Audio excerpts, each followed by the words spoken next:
ओम शांति। अव्यक्त बाप दादा को, शिव पिता परमात्मा को हाजिर नाजिर करते हुए उनके महावाक्य हम उन्हीं से समझेंगे।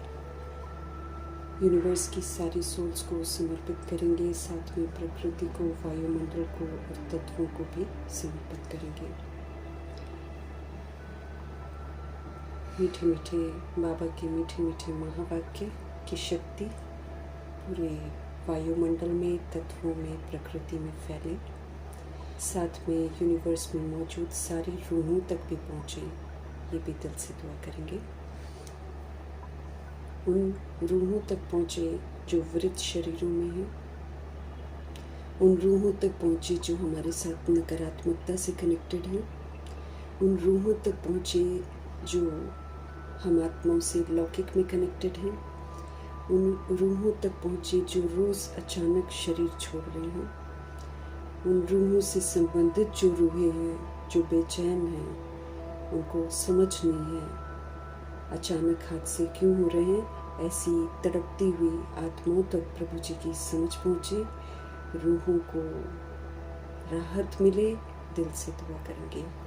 मीठे बाबा की मीठी मुरली की समझ उन रूहों तक पहुँचे जो गर्भ में प्रवेश कर गए हैं, जो हॉस्पिटलों में पीड़ित हैं, घरों में पीड़ित अवस्था में हैं, जो प्राकृतिक आपदाओं के शिकार हैं, जो दैहिक हिंसाओं के शिकार हैं, जो माया के प्रकोप के कारण अलबेली हो गई हैं, तंत्र मंत्र के कारण अलबेली हो गई हैं, जो वाम मार्ग में चली गई हैं, जो वाम मार्ग में जाने की तैयारी कर रही हैं, जो कुमार कुमारियों के शरीरों में है, जो छोटे शरीरों में विराजमान आत्मा है, सभी रूहों तक प्रभु जी की समझ पहुँचे। अपनी संस्था बनाकर बैठ गई हैं, दूसरों को भी गुमराह कर रही हैं, खुद भी गुमराह हो रही हैं। ऐसी रूहों तक प्रभु जी की समझ पहुँचे। भिन्न भिन्न सत्ताएँ, भिन्न भिन्न वर्ग, भिन्न भिन्न मठ पंथ में जो रूहें बटी हुई हैं, उन तमाम रूहों तक प्रभु जी की समझ पहुँचे। वैश्याओं तक, गणिकाओं तक प्रभु जी की समझ पहुँचे। देह के धंधों से और जो देह के धंधे इनसे करवाते हैं, सभी को वैराग आए, सभी प्रभु से जुड़े। दिल से दुआ करेंगे। यादव कौरव यवन बन गए जितनी भी आत्माएं हैं, सब तक प्रभु जी की समझ पहुँचे। भूत प्रेत आत्मा बनकर जो भटक रही हैं रूहें, उन तक प्रभु जी की समझ पहुँचे। तंत्र मंत्र रिद्धि सिद्धियाँ जो कर रहे हैं, उन तक प्रभु जी की समझ पहुँचे। जो तरह तरह की जेलों में बंद हैं कैदी, उन तक प्रभु जी की समझ पहुँचे। सभी रूहों का बुद्धि का योग परमात्मा के साथ लगे, और जो उनको कंट्रोल करते हैं, रूल करते हैं, अत्याचार करते हैं, भ्रष्टाचार करते हैं, सभी रूहों तक प्रभु जी की समझ पहुँचे। जो बिल्कुल ही आत्माएं हिंसात्मक बन गई हैं, अंग तस्करियाँ कर रही हैं, ह्यूमन फ्लैश, एनिमल फ्लैश का व्यापार कर रही हैं, खा रही हैं, ऐसी रूहों तक प्रभु जी की समझ पहुँचे। जो साहूकारी के नशे में हैं, उन तक प्रभु जी की समझ पहुँचे। जो फिल्म इंडस्ट्री की रूहें हैं, जो अंडरवर्ल्ड डॉन्स हैं, जो आतंकवादी बन गए हैं, जो भिन्न भिन्न नशों में धुत हैं, सभी रूहों तक प्रभु जी की समझ पहुँचे। सबके नशे उतर जाएं और सबको ईश्वरीय नशा चढ़ जाए। दिल से दुआ करेंगे। उन स्थानों तक, उन लोगों तक प्रभु जी की समझ पहुँचे जहाँ अभी तक पहुँची नहीं है, और अगर पहुँचती भी है तो रूहें सुनना नहीं चाह रही हैं, दुख धाम में ही रहना चाह रही हैं। सभी को दुख धाम से वैराग आए, सभी का बुद्धि का योग सत्य परमपिता परमात्मा जी के साथ लगे। दिल से दुआ करेंगे। अपने लिए भी दुआ करेंगे कि रोज़ की मुरली हम आत्माओं का होमवर्क है, ये हम आत्माओं का बचाव है, ये हम आत्माओं का सुरक्षा कवच है। इस स्मृति से अपने ऊपर कड़ी नज़र रखते हुए मीठे बाबा की मीठी मुरली की जो समझ है और होमवर्क है, वो हम रोज़ करें। ये दिल से हम सब दुआ करेंगे। इन्हीं दुआओं के साथ हम देखेंगे कि आज मातेश्वरी का स्मृति दिवस है, तो खास उन्हीं के ही बोल होंगे जो उन्होंने स्पष्ट करे होंगे। परमपिता परमात्मा की शिक्षाओं पर एक्यूरेसी से चलने वाली रूह है ये, नंबर 1 परफेक्ट बनने वाली स्वीट सी आत्मा है। तो ऐसी स्वीट सी आत्मा हम आत्माओं को कितना सरल करके परमात्मा शिक्षाओं को स्पष्ट करती हैं, वो हम देखेंगे आज बाबा की मुरली में। हम आत्माओं के लिए कौन सी शिक्षाएं हैं।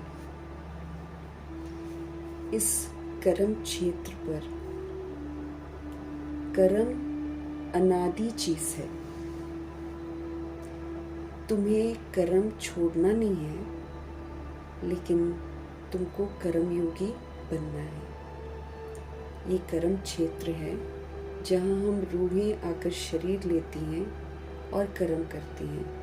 ये इटर्नल है, ये अनादि चीज़ है। तुम्हें कर्म छोड़ना नहीं है, लेकिन याद में रहकर हर कर्म करना है। जब हम याद में रहकर ब्रह्मा जी की तरह कर्म करेंगे तो हर कर्म जो है यादगार बन जाएगा भक्ति मार्ग में। क्योंकि श्रीमत पर चल कर कर्म करना और याद में रहकर कर्म करना उसकी वैल्यू होती है, इसलिए वो विनाश नहीं होता है, उसका फल भी मिलता है और फिर उसका यादगार भी बनता है। जैसे ब्रह्मा जी का यादगार है कि वो उनका दर्शन ब्रश करने का भी होता है कि किस समय उन्होंने ब्रश करना है। तो ऐसे दर्शन भी मतलब क्योंकि उन्होंने ब्रश करते हुए भी अपने पिता को याद किया है, इसलिए हर कर्म ही ब्रह्मा जी का यादगार बना है कृष्ण के रूप में। तो हमें कर्म से भागना नहीं है। वो तो जब हम बॉडी लेते हैं तो हम यकीनन करते हैं, सोना भी हमारा कर्म हो जाता है। इस कर्म को भी सफल करना है। ब्रह्मा जी और सरस्वती जी ने अपनी नींद को भी सफल किया है। सोया कैसे जाता है वो भी उन्होंने दिखाया है कि परमात्म याद में सो। तो परमात्म याद में जब हम सोएंगे तो मेरे सोने के समय भी मेरा भाग्य बन जाएगा। तो इन दोनों आत्माओं ने सोने समय भी अपना जो पर्सनल पुरुषार्थ है वो उसी समय किया है। बाकी सारा दिन तो ये आत्माओं की सेवा में लगे रहते थे, लेकिन अपने लिए जो एक पर्सनल पुरुषार्थ होता है वो इन रूहों ने सोते वक्त किया है। तो सोना भी हम जो कुछ भी बॉडी में रहते करते हैं वो एक कर्म है। अब हर कर्म को याद में करना है ताकि हमसे पाप ना हो, क्योंकि स्वप्न में भी पाप हो रहे हैं, है ना। स्वप्न में भी देह अभिमान वाले सपने आते हैं। कभी किसी किसी को तो विकार में वाले भी सपने आते हैं, किसी को क्रोध वाले आते हैं, किसी को रिश्तों के आते हैं, है ना। और फिर जो हम सारा दिन देख लेते हैं वो भी हमारे स्वप्न में आ जाता है। फिर जब उठो तो वही चीज़ फिर याद आ जाती है। अजीबोगरीब सिस्टम है, इसलिए हमको बड़ा सावधान रहना है कि जो भी हम करें तो परमात्मा याद में करें। जगदम्बा माँ की स्मृति दिवस पर सुनाने के लिए उन्हीं के द्वारा उच्चारे हुए मधुर महावाक्य, चूँकि वो प्रभु जी की शिक्षाओं को स्पष्ट करती हैं, इसीलिए महावाक्य कहलाते हैं। ये सृष्टि कर्म का खेत है। समझ दे रही हैं कि ये सृष्टि जो है ये कर्मों का खेत है। यहाँ हम जैसा कर्म करते हैं वैसा ही फल हमको मिलता है। अब आधा समय तो हम संगम युग के फल की, कर्मों के फल की प्राप्ति करते हैं। चलो वो तो अच्छा होता है, चलो सतयुग त्रेता युग तो चलो ठीक हो गया, है ना। लेकिन जैसे जैसे हम नीचे उतरते हैं वैसे वैसे हमारी शक्तियाँ घटती हैं। कृष्ण जी सतो प्रधान कहलाते हैं, लेकिन जब वो नारायण बनते हैं और लक्ष्मी का साथ लेते हैं तो क्वालिटी घट जाती है। फिर इसी तरीके से जब एक सोल को नीचे बुलाते हैं जो उनके घर में बच्चा बनकर आता है और शक्ति घट जाती है। ऐसे जितना जितना हम आधार लेते जाते हैं हमारी शक्तियाँ घटती जाती हैं। तो बाबा समझ भी देते हैं ना कि जो देवताओं की पवित्रता है वो गिरती कला की पवित्रता है, और जो हम ब्राह्मण आत्माओं की पवित्रता होगी अगर हम श्रीमत पर चलते हैं तो ये चढ़ती कला की पवित्रता कहलाती है। तो इस समय हम चढ़ते हैं क्योंकि इस समय हमको भगवान से समझ मिलती है। इस समय हम विकारी हथियाला नहीं बांधते हैं, लेकिन अगर जो विकारी हथियाला बांधा हुआ है उससे भी विस्मृत होकर हम ब्रह्मा कुमारी बनकर नया जन्म नया पाठ बजाते हैं, मरजीवा पाठ बजाते हैं। और जो रूहें विकारी हथियाला नहीं बांधती हैं कुमार और कुमारियाँ, वो तो फिर उल्टी सीढ़ी तो चढ़ती नहीं है, वो फिर जो सीधी सीढ़ी है उस पर चढ़ते हैं। तो अभी हम कर्म करना सीखते हैं। इस समय जो भी हम करते हैं अगर श्रीमद् प्रमाण है तो हमारी पवित्रता जो है वो चढ़ती कला की तरफ जाती है। ये सृष्टि कर्म का खेत है। हम कर्म कर रहे हैं, अभी हम भगवान से सीख रहे हैं कर्म करने। इससे पहले हम मनमत पर कर्म करते थे, हम परमत पर कर्म करते थे, तो हम गिरते ही चले जा रहे थे। अब हमको श्रीमत मिल रही है, तो श्रीमत पर चलकर हमको सुकर्म करने हैं, अच्छे कर्म करने हैं, निर्विकारी कर्म करने हैं। ये भगवान का हमको फरमान मिला हुआ है। उसके लिए मुझे अपनी मनसा को निराकारी बनाना है। मतलब जो दैहिक मनसा थी उसकी जो मैंने लेख लिख रखे हैं अपनी मन रूपी स्लेट पर, उस पर मुझे अब आत्मिक लेख जो पाठ है ना उसका रिकॉर्डिंग करना है। वो जो दैहिक है मनसा उसके ऊपर मुझे निराकारी मनसा का जो रिकॉर्डिंग है वो करना है। इसलिए बाबा हमको बोलते हैं सबसे पहले तो तुम अपनी मनसा को क्लीन करो। ये मनसा जो सबके शरीरों को देखती है, ये मनसा से अब सभी रूहों को देखो और खुद को भी रूह समझो। तो मेरी निराकारी मनसा जब हो जाएगी तो मैं सबको एक बराबर देखूंगी सतुगुणी आत्मा के रूप में, और खुद को भी मैं सतुगुणी समझूंगी। और फिर जब मैं ऐसा करूंगी तो आत्मा जब हम होते हैं तो हमको अहंकार नहीं होता है। अहंकार हमको बॉडी समझने से ही होता है। तो फिर हमारी वाचा फिर निरअहंकारी हो जाएगी। जब हम किसी से बात करेंगे ना तो हम तहजीब से बात करेंगे। आत्मा परमात्मा का बच्चा है कि स्मृति से हम बात करेंगे। फिर कर्म मेरे कैसे हो जाएंगे? सुखदायी हो जाएंगे। उसमें विकार नहीं होगा क्योंकि मनसा मेरी कैसी हो गई? निराकारी होगी। उसमें दैहिक भान नहीं है। तो अब सोच समझकर हर कर्म मुझ आत्मा को करना है। ये सृष्टि प्रभु जी मुझे समझ देते हैं। ये कर्म का खेत है जहाँ हर एक मनुष्य आत्मा अपना अपना पार्ट प्ले कर रही है। हम किसी के पार्ट के जो भी प्ले कर रही है उसको हम चेंज नहीं कर सकते। इसलिए बाबा कहते हैं क्यों क्या मत करो, कोई फायदा नहीं है। जिस रूह की जो रिकॉर्डिंग है उसने वही करनी है। हम सिर्फ ये कर सकते हैं कि उसके जो कर्म हैं उसको देखकर हम बिंदी लगा दें और प्रश्न न करें, लेकिन उसको वो करेगी वही काम जिसके लिए हमारे मन में प्रश्न उठेगा। लेकिन मुझे प्रश्न नहीं करना है क्योंकि वो एक परवश रूह है। मुझे शुभ भावना शुभकामना का सहयोग देना, लेकिन उसके लिए बाबा मुझे क्या बोलते हैं, पहले तुम लगाओ बिंदी।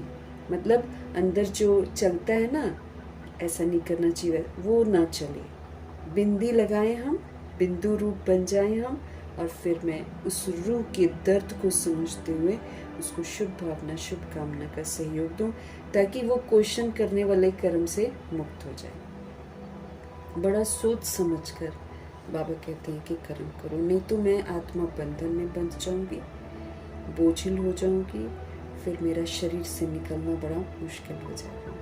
तो इसीलिए ये सृष्टि कर्म का खेत है जहाँ हम रूही बॉडी लेकर पाठ बजाती हैं। हम जो भी प्ले करते हैं हम उसका फल खुद ही भुगतते हैं।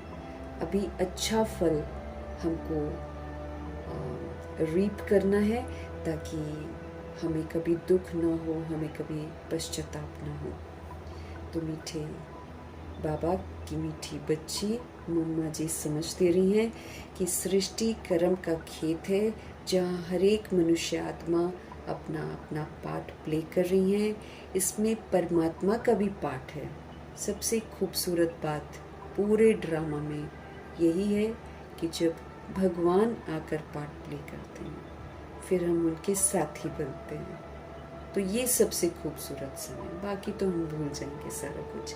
सतयुग में भी, त्रेता युग में भी, और द्वापर में भी प्रभु जी नहीं मिलेंगे। कलयुग में भी पूरा 42 जन्म मुझे नहीं मिलेंगे। 42 जन्म जब आखिरी होंगे तब प्रभु जी मिलेंगे। तो ये जो समय है ये प्रभु के साथ जीने का समय है।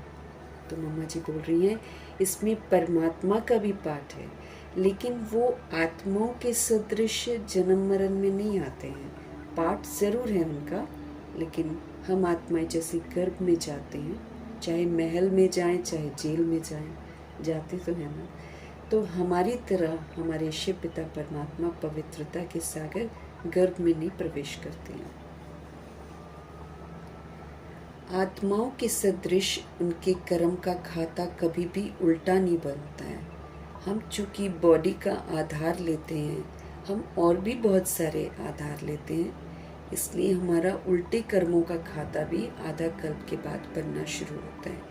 लेकिन हमारे पवित्रता के सागर शिव पिता परमात्मा कल्प में एक बार ही आते हैं, गर्भ में प्रवेश नहीं करते हैं, पर काया का आधार लेते हैं, इसीलिए उनका कभी भी कर्म का खाता उल्टा नहीं बनता है। वो कहते हैं मैं तो सिर्फ तुम आत्माओं को लिबरेट करने के लिए आया हूँ, इसलिए मुझे लिबरेटर, बंधन से छुड़ाने वाला, गति सदगति दाता कहते हैं। ये हमारे बाबा की महिमा है, ये उनका टाइटल है। बाबा हम आत्माओं को रावण की जेल से, हमको शोक वाटिका से, हमें दुखों की दुनिया से लिबरेट करने के लिए आए हैं। बंधन से हमको छुड़ाने वाले हैं, गति सदगति दाता हैं शिव पिता परमात्मा। आत्मा पर माया का जो बंधन चढ़ा हुआ है उसे उतार कर प्योर बनाते हैं। हम आत्माओं के ऊपर माया का बंधन चढ़ा हुआ है, देह का भान, देह का अभिमान, काम, क्रोध, लोभ, मोह, अहंकार और उनके बाल बच्चे, ये सारा माया है। ये मृग तृष्णा है जिसके चक्कर में हम सारे पड़े हुए हैं। इतना बाबा हमको आत्मा का पाठ पक्का कराते हैं, फिर हम दिन में कई एक बार अपने आप को देह समझकर फिर देह के पराय धर्म में आकर अपनी ही दुर्गति कर लेते हैं। क्योंकि जब देह समझते हैं हम नीचे उतर जाते हैं। तो हमारे शिव पिता परमात्मा हम आत्माओं को समझ देते हैं कि तुम आत्मा समझो। तो मम्मा जी समझा रहे हैं कि आत्मा पर माया के बंधन चढ़े हुए हैं, उसको उतार कर फिर हम आत्माओं को प्रभु जी प्योर बनाते हैं और कहते हैं कि मेरा काम है आत्माओं को सर्व बंधनों से छुड़ा करके वापस ले जाना। वो कहते हैं कि मेरा तो काम ये है कि मैं आत्माओं को सारे बंधनों से छुड़ा करके वापस ले जाता हूँ। तो सृष्टि के जो अनादि नियम और कायदे हैं हमको उनको भी समझना है कि सृष्टि कैसे चलती है। वही जब हम कर्म करते हैं और बंधनों में बंधते हैं तो फिर हम उसका हिसाब किताब भी तो यहीं पर सेटल करते हैं। तो कुछ अरसे तक प्रकृति बर्दाश्त करती है, क्योंकि कोई ना कोई आकर प्रकृति को संभाल लेता है। कभी सन्यासी आकर संभाल लेते हैं, कभी धर्म स्थापक आकर संभाल लेते हैं, और फिर जब सारे के सारे पतित हो जाते हैं तो फिर प्रभु जी प्रवेश कर जाते हैं। फिर बाबा के बच्चे, मम्मा जी और ब्रह्मा जी और दादियाँ, ये लोग संभाल लेते हैं। तो इस विधि से धरती बर्दाश्त करती है।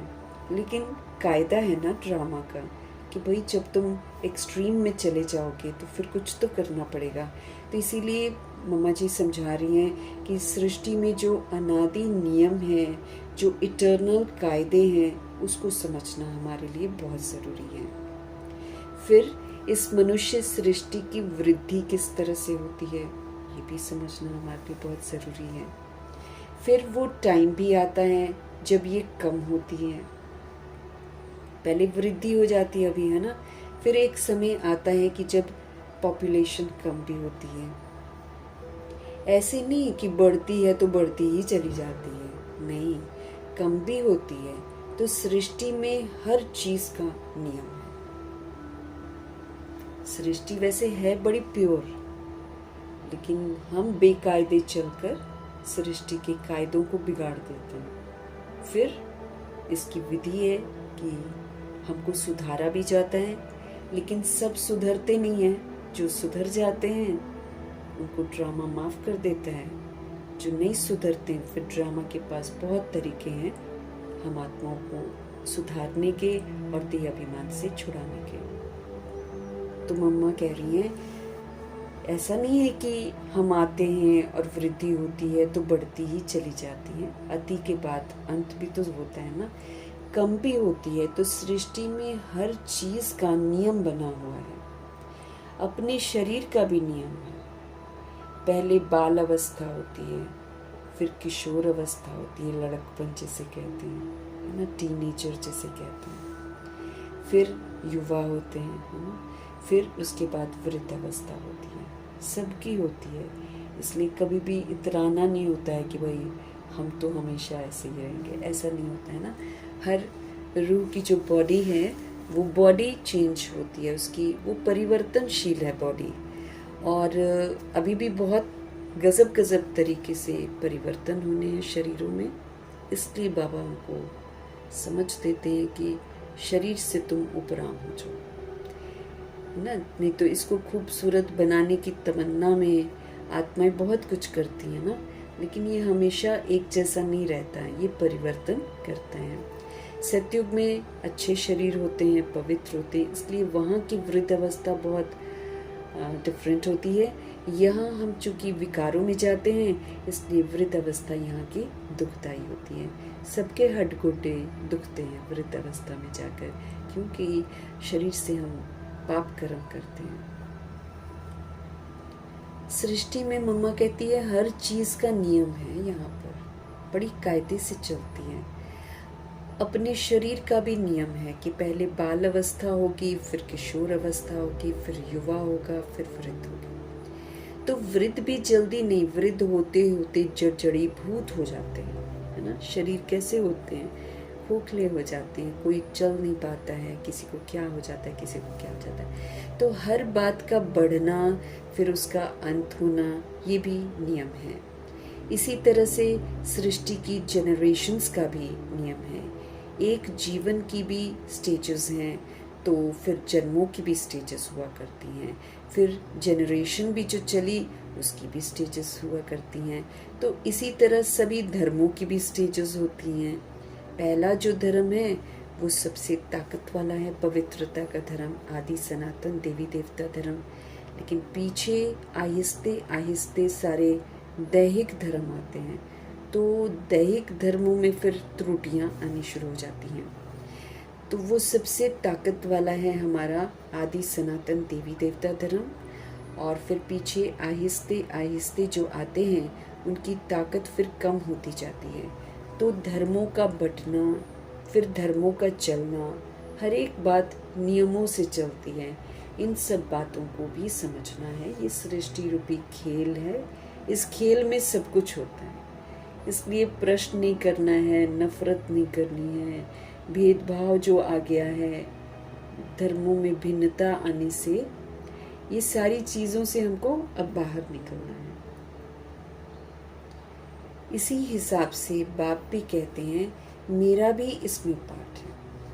हमारे शिव बाबा का भी इस 5000 वर्ष के ड्रामा में पार्ट है। इनका पार्ट अद्भुत है, क्योंकि ये फिर पूरी ही काया को पलटते हैं सबकी। इतनी मतलब अनकंट्रोलेबल दुनिया, जहाँ कुछ भी कंट्रोल में नहीं है, सब कुछ अस्त व्यस्त है, क्योंकि सबके दिमाग अस्त व्यस्त हो गए हैं। ऐसी दुनिया को परिवर्तन करना ये सिर्फ शिव पिता परमात्मा के बस की बात है। तो इसीलिए प्रभु जी का भी इसमें पार्ट है। मैं भी एक सोल हूँ, मैं गॉड कोई दूसरी चीज़ नहीं हूँ। बाबा आकर हमको समझाते हैं मैं भी बड़ा सूक्ष्म सोल हूँ, मैं गॉड कोई दूसरी चीज़ नहीं हूँ, मैं भी सोल ही हूँ, परंतु मेरा काम बहुत बड़ा और ऊंचा है। विशेषताओं में भी हमारे शिव बाबा विशेषताओं के सागर हैं, सिंधु हैं। कर्म भी उनके ऊंचे हैं और बहुत बड़े हैं, इसलिए मुझे गॉड कहते हैं। जैसी तुम आत्मा हो ना, मैं भी वैसा ही हूँ। अब मैं रूप बिंदी हूँ, है ना। अब बॉडी के भान में तो हम अपने आप को बड़ा बड़ा समझ लेते हैं, लेकिन हैं हम कितने सूक्ष्म हैं हम। लेकिन इस छोटी सी बिंदी जो स्थूल आंखों से दिखाई भी नहीं देती है, वो रूह के अंदर दिल है, उसी के अंदर चित्त है, उसी के अंदर मन है, उसी के अंदर बुद्धि है और उसी के अंदर संस्कार है। ये बॉडी का दिल दिमाग ये तो बॉडी के साथ मर जाता है।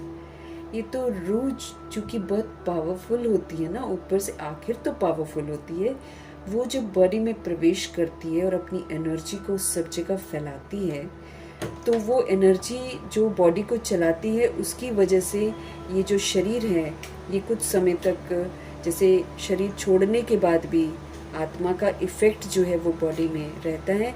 इसीलिए कहा जाता है कि थोड़े समय के अंदर अंदर हम इसके अंगों को दान कर सकते हैं, थोड़े समय के अंदर अंदर ही बस।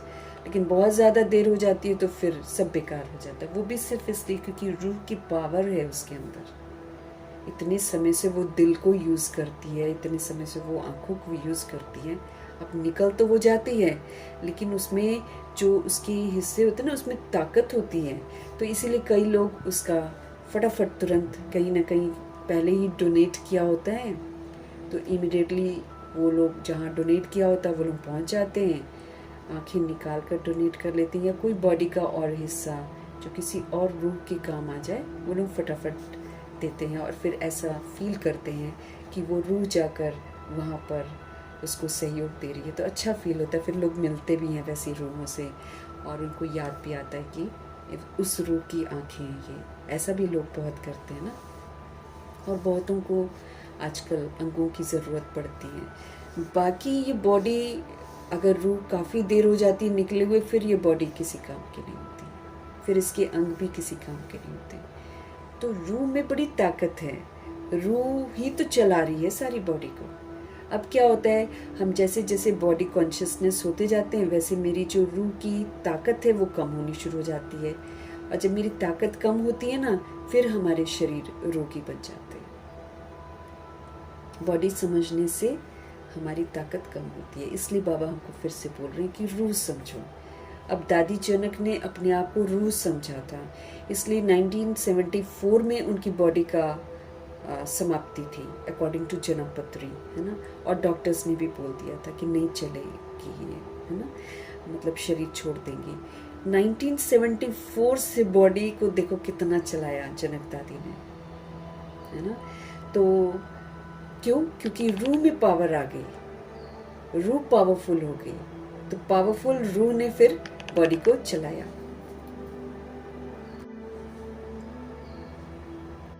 तो अब रूह को हेल्दी होना है। अब श्रीमत पर चलकर हम हेल्दी हो सकते हैं, बाबा की याद से हम लोग हेल्दी हो सकते हैं, फिर बॉडी को चला लेंगे हम लोग आराम से, और फिर स्व इच्छा से सारा कुछ कर करा के और फिर बॉडी को छोड़ेंगे। तो अभी हम फिर सब रूहें अगर अपने आप को श्रीमत पर चलकर और याद में रहकर चलाएं तो फिर से हम निरोगी बन जाएंगे और अपनी बॉडी को चलाकर अपने सारे हिसाब किताब सेटल करके फिर हम स्व इच्छा से इस शरीर को छोड़ सकते हैं, काल पर जीत प्राप्त कर सकते हैं।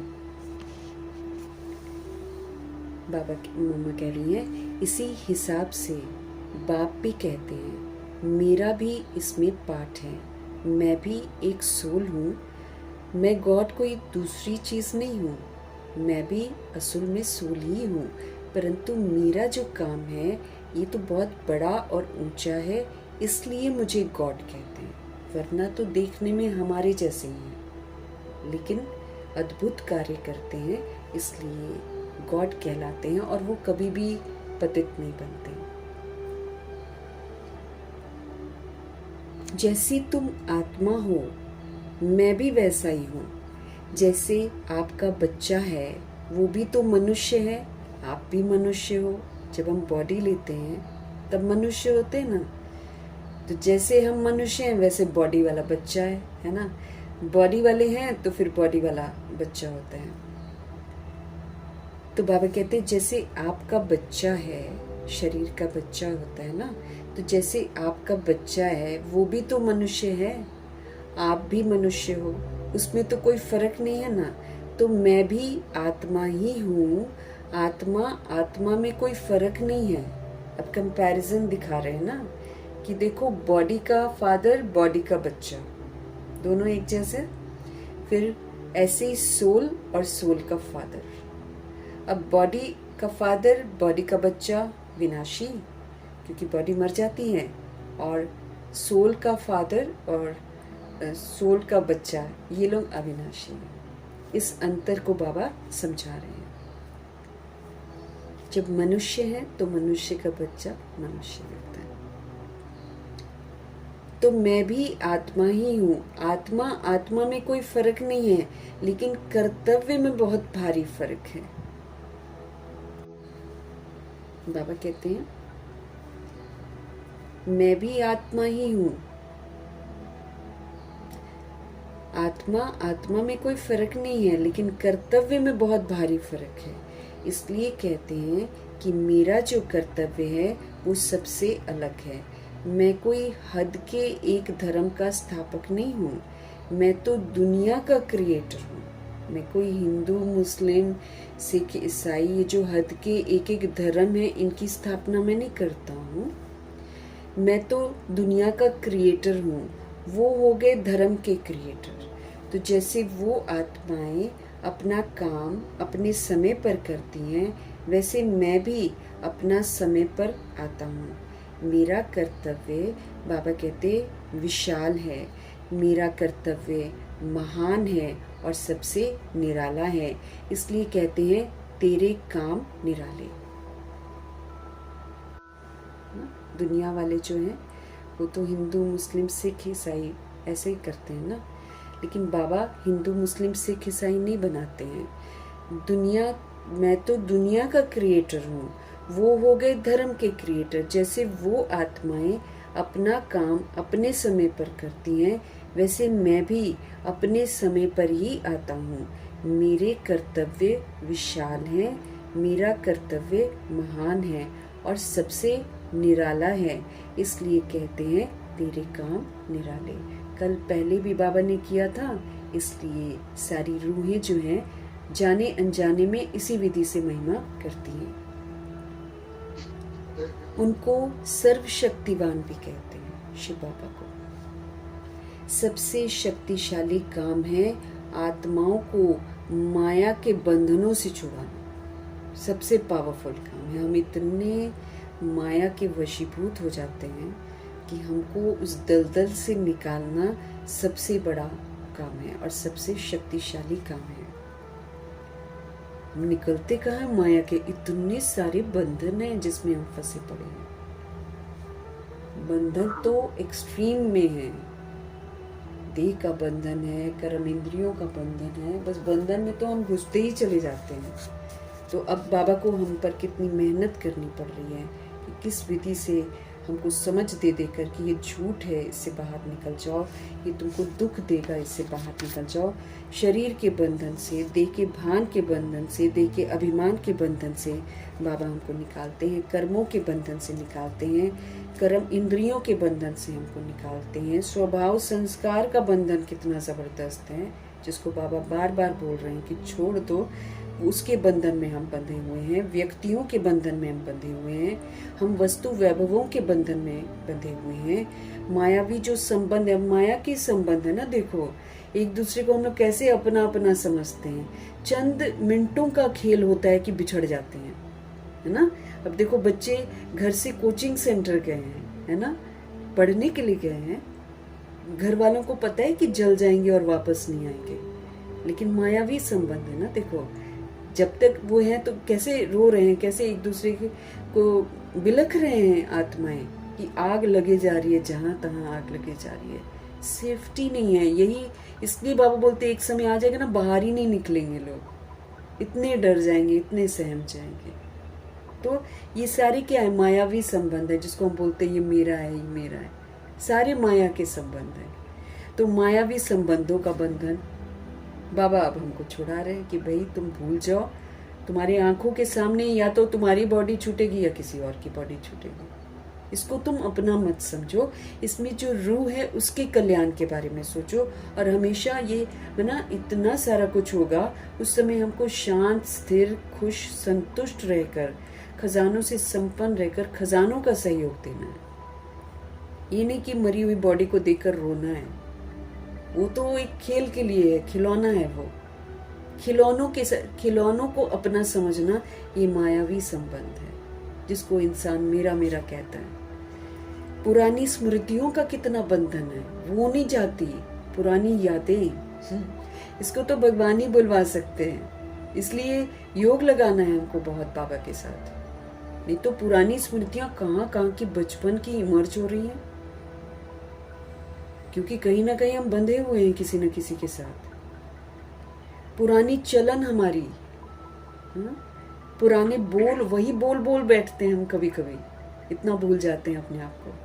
फिर पुरानी आदतें जो हमारे बुद्धि में आ गई हैं, उनका बंधन, मन का बंधन, विकर्मों का बंधन, प्रभाव का बंधन, लगाव का बंधन ही बंधन है भाई। तो इतनी सारी बंधन से छुड़ाने की ताकत सिर्फ और सिर्फ हमारे शिव पिता परमात्मा में है, क्योंकि वही आकर हमको बताते हैं कि भाई तुम इन बंधनों में बंधे हुए हो, तुम तो रूह हो, तुम परम धाम की रहने वाली हो। यहाँ तुम खिलौने ले लेकर तुम खिलौनों के बंधन में बंध गई हो। या तो तुम खुद ही छोड़ दो समझ से, नहीं तो धर्मराजपुरी में छुड़वाया जाएगा, क्योंकि रूह को पवित्र बनकर, निराकारी बनकर घर वापस जाना। सर्वशक्तिवान कहते हैं शिव बाबा को, क्योंकि सबसे शक्तिशाली काम है हम आत्माओं को माया के बंधन से छुड़ाना और फिर नई दुनिया का सैपलिंग लगाना। इसलिए उनको अंग्रेजी में कहते हैं हेवनली गॉडफादर।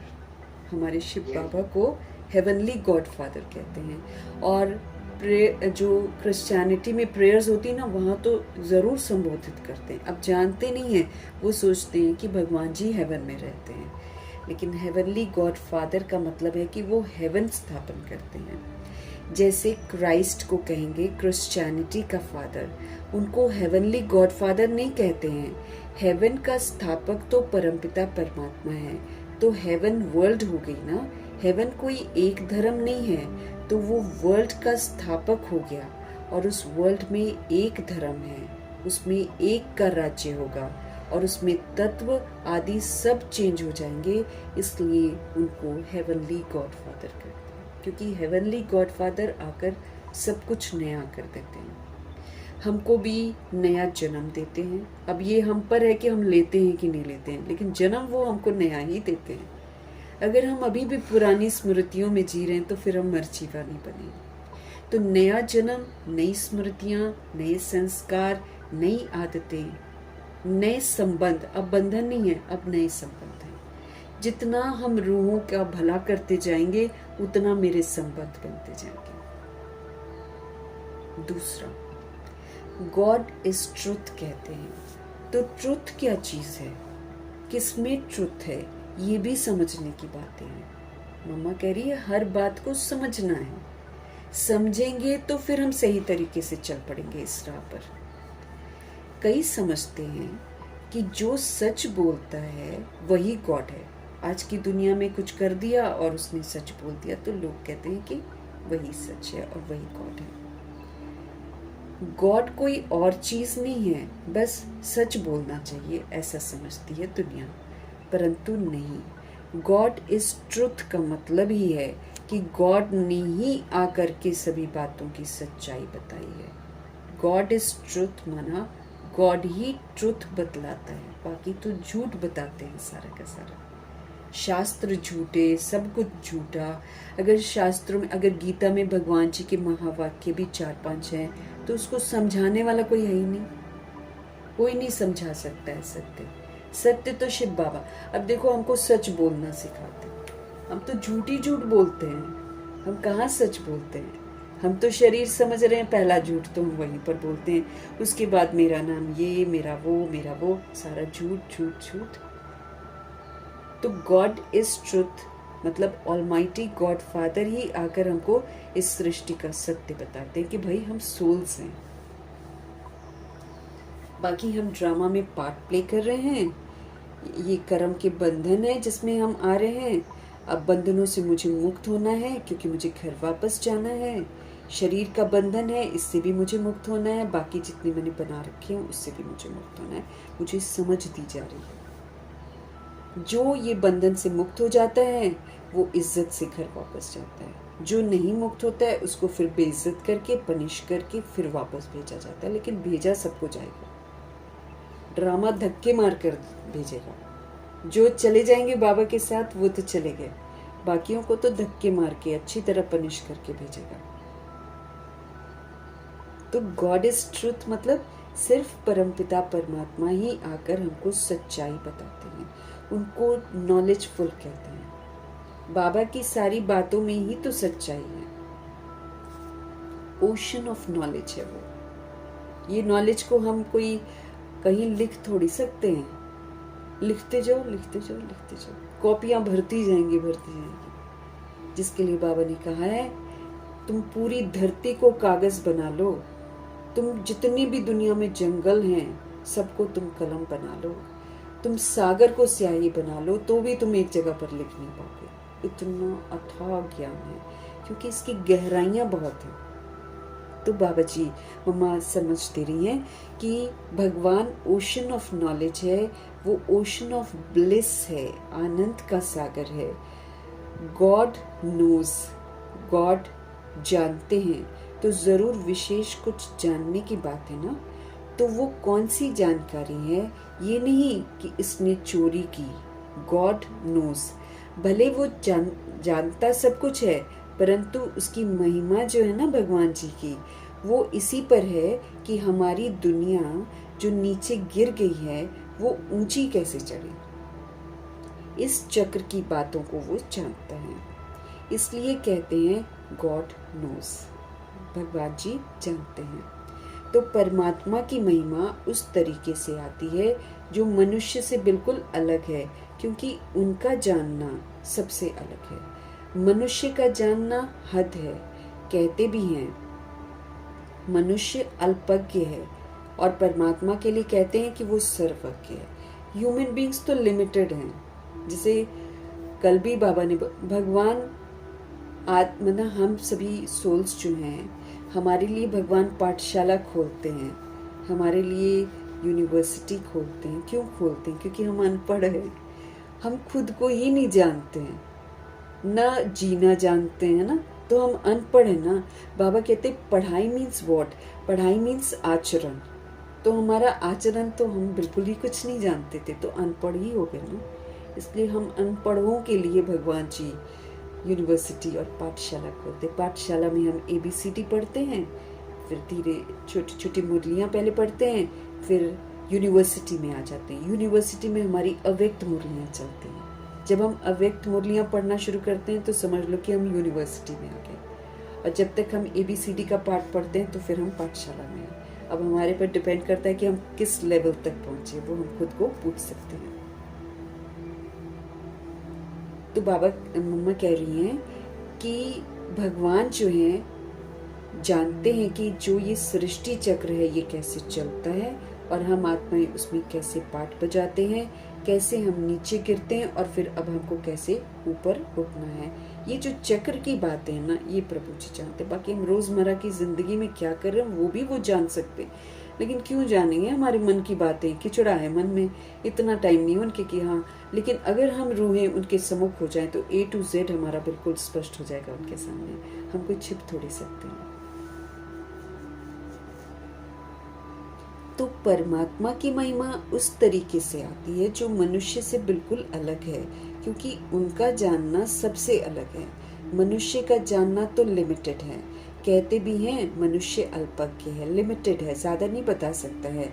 लेकिन परमात्मा के लिए कहते हैं सर्वज्ञ, ही नोज एवरीथिंग, जिसको अंग्रेजी में नॉलेजफुल कहते हैं, यानी सर्व का ज्ञाता अथवा जानने वाला। तो जो सर्वज्ञ है ना, वही तो ट्रुथ को जान सकता है। यथार्थ बातों की नॉलेज जिसके पास होगी तो जरूर वो सबको देगा ना। अगर खुद जाने और वो दूसरों को न दे तो उससे हमें क्या फायदा? फिर जानने दो, परंतु नहीं, उसकी जानकारी से हमें कोई फ़ायदा मिला है, तब तो हम उसकी क्वालिफिकेशंस को गाते हैं। यूं ही थोड़ी भगवान जी का इतना सुंदर गायन होता है। उन्हीं को सत्यम शिवम सुंदरम बोलते। पूजा तो अनेकों की करते, किसी को सत्य नहीं बोलते हैं सिवाय शिव पिता परमात्मा। उनकी तो क्वालिफिकेशन ही बहुत हाई फाई है।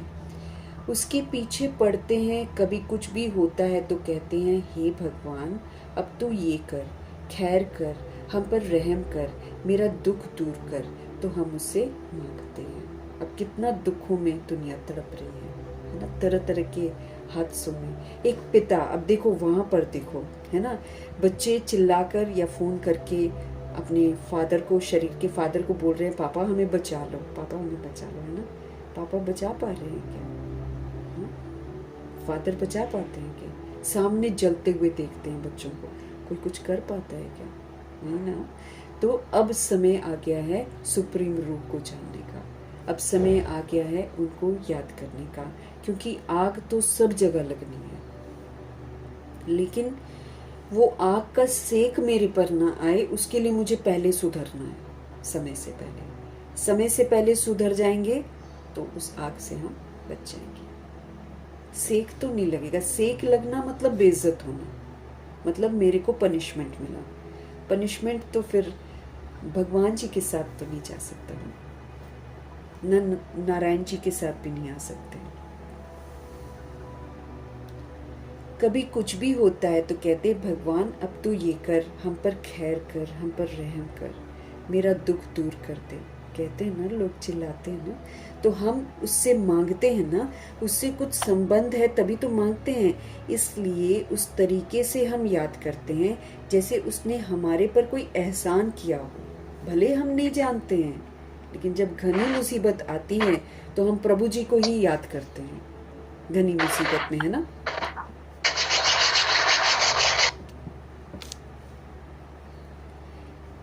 उससे कुछ संबंध है तभी तो ना, इसलिए उस तरीके से याद करते हैं जैसे उसने हमारे पर कोई एहसान किया है। अगर कभी किया ही नहीं होता तो हम फिर क्यों उसके लिए माथाकुटी करते? कभी किया है तभी तो करते हैं ना हम लोग उनकी महिमा। जब कोई मुसीबत के समय में हमको मदद करता है तो दिल में आता है कि इसने बड़ी मुसीबत के समय में मुझे हेल्प की थी, समय पर मेरी रक्षा की थी, तो उसके प्रति दिल में प्रेम रहता है ना, एहसान रहता है। तो परमात्मा के प्रति भी ऐसा ही प्रेम आता है कि उसने हमारी समय पर मदद की है। परंतु ऐसे नहीं कि कभी कोई मनुष्य का अच्छा हो गया तो कहें कि ये भगवान ने किया है, बस भगवान ऐसा ही करता है, लेकिन उसका बड़ा काम है, वर्ल्ड का काम है, दुनिया के संबंध की बात है।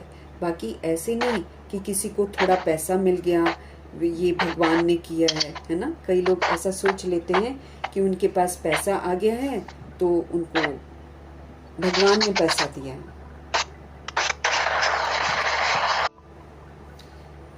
मम्मा क्या समझा रही हैं? परंतु ऐसे नहीं कि कभी कोई मनुष्य का अच्छा हो गया तो ये भगवान ने किया, है ना। ऐसे पक्षपात थोड़ी करते हैं, बाबा करते हैं तो अच्छा सभी का करते हैं। कईयों का ये सोचना है कि हमारे पास थोड़ा पैसा मिल गया तो भगवान ने हमको दिया है ये पैसा, ये तो हम भी अच्छे कर्म करते हैं तो उस कर्म का फल हमको मिल जाता है। अच्छे बुरे कर्मों का हिसाब चलता है। बाबा किसी को गरीब किसी को अमीर थोड़ी बनाएगा, लेकिन ये क्या होता है कि हम कर्म जैसे करते हैं वैसा हमको फल मिल जाता है। अच्छे बुरे कर्मों का हिसाब तो चलता है, उसका भी हम पाते रहते हैं, लेकिन परमात्मा ने आ करके जो कर्म हमको सिखाए हैं उसका जो फल है ना वो तो बिल्कुल ही अलग है। अब भगवान जो हमें तहजीब सिखाते हैं, अगर हम उस तहजीब पर चलते हैं तो फिर इसका फल बिल्कुल डिफरेंट हो जाता है।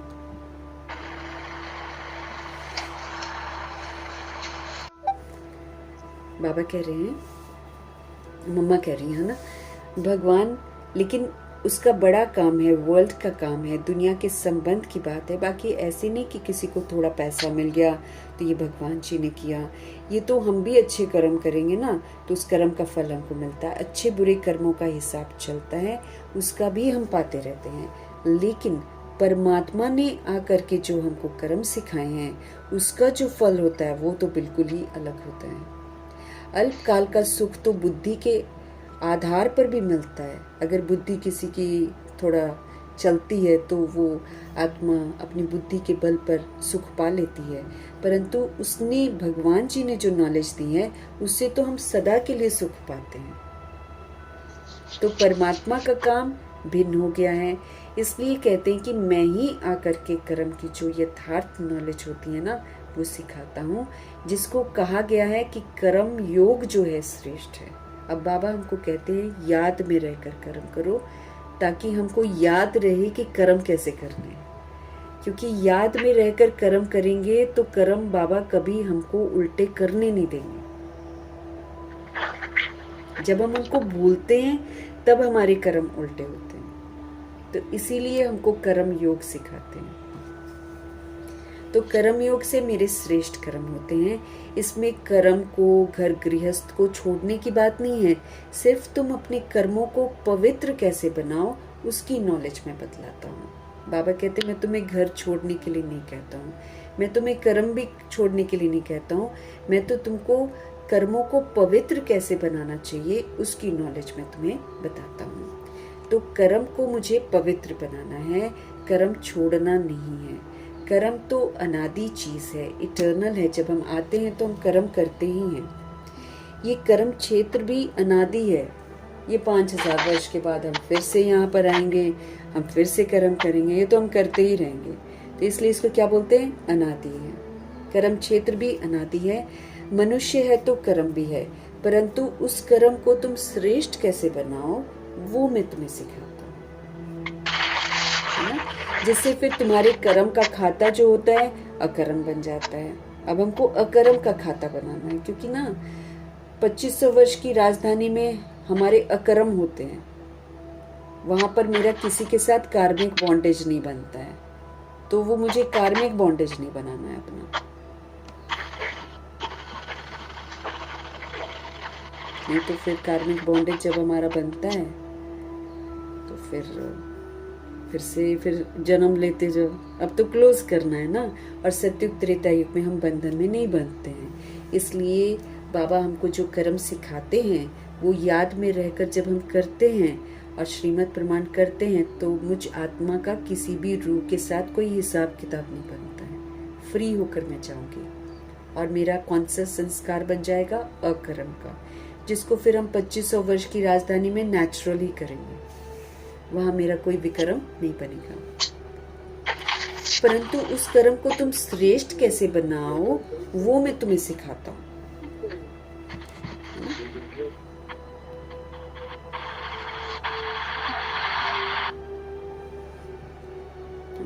श्रेष्ठ कैसे बनाओ वो आकर के सिखाता हूँ, जिससे फिर तुम्हारे कर्म का खाता अकर्म का हो जाता है ना। अकर्म का मतलब है कोई बुरा खाता नहीं बनता है फिर मेरा, नॉट बैड अकाउंट, है ना। बाप कहते हैं मैं इस छोटे से संगम युग में तुम्हारे देश, इस कॉर्पोरियल दुनिया में तुम्हारे लिए ही आया। 5 तत्वों की दुनिया कॉर्पोरियल दुनिया कहलाती है। बाप कहते हैं मैं इस छोटे से संगम युग में तुम्हारे देश, इस कॉर्पोरियल दुनिया में तुम्हारे लिए ही तो आया हूँ। तो कम से कम जितना टाइम है उतना टाइम तो कुछ हमारा ख्याल करो। सो स्वीट ना। कह रहे हैं जितना समय है, थोड़ा सा ही तो समय है ना, तो जितना समय है उतना समय तो मेरा कुछ ख्याल करो। बाबा के बने हो तो कम से कम इतना टाइम तो शुद्ध रह लो, है ना। इतना टाइम तो अपने को तुम आत्मा समझ लो, इतना टाइम तो तुम वो कर लो जो मैं तुम्हें कहता हूँ। इतना टाइम तो मुझे, तुम सारे संबंध तुम मेरे साथ बना लो ना, इतना समय तो कर लो कम से कम। तो जितना टाइम है उतना टाइम तो कुछ हमारा ख्याल करो ना।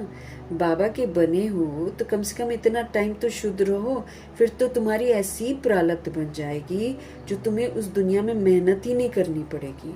अभी थोड़ी मेहनत की बात है, अभी तुम कैसे भी करके, मर मिट करके भी पवित्र रहने की प्रतिज्ञा करो। भैया मार पड़े कुछ पड़े, हमको पवित्र रहना है। हमको ध्यान क्या रखना है?